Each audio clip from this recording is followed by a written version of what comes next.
हे भगवान, के भयो आज मेरो देशलाई? नदी त बगिरहेकै थियो, तर आज किन मान्छेको सपना पनि बगायो?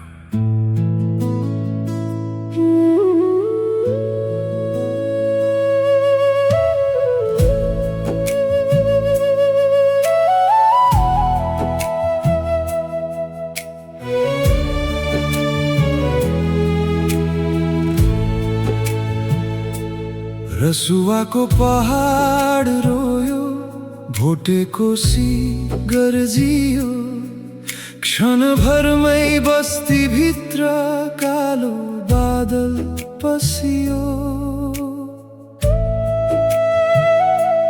आमाको काख रित्तियो, बाबुको आँखा रसाए, घर फर्किन्छु भन्नेहरू कहिल्यै नफर्किने भए। कसैको घर छैन आज, कसैको परिवार छैन, बाँचेकाको आँखा भरि आँसु बाहे केही छैन।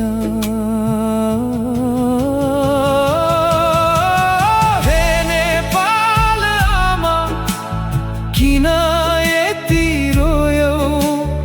आफ्नै सन्तान किन आज गुमायो?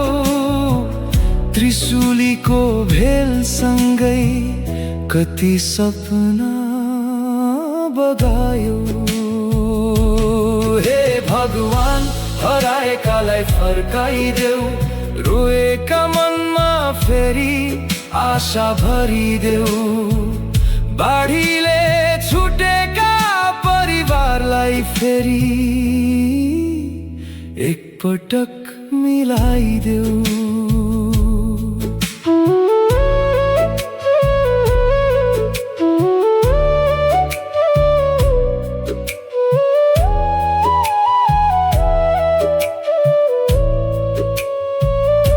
नुवाकोटका बाटाहरू आज सुनसान भए, बजार पुल र बस्तीहरू क्षणमै वीरान भए। कसैले आमा खोज्दैछ, कसैले बाबु बोलाउँदैछ, कसैले आफ्नो सानो भाइ फर्केर आउँछ कि भन्दैछ।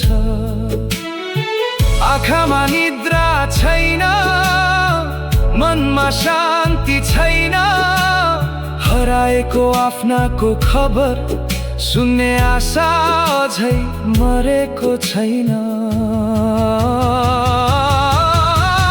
हे नेपाल आमा, किन यति रोयो? आफ्नै सन्तान किन आज गुमायो? रसुवादेखि नुवाकोटसम्म कति आँसु बगायो। हे भगवान, हराएकालाई फर्काइदेऊ, बाँचेकालाई बाँच्ने साहस देऊ। मृत आत्मालाई शान्ति देऊ, पीडित मनलाई सहने शक्ति देऊ।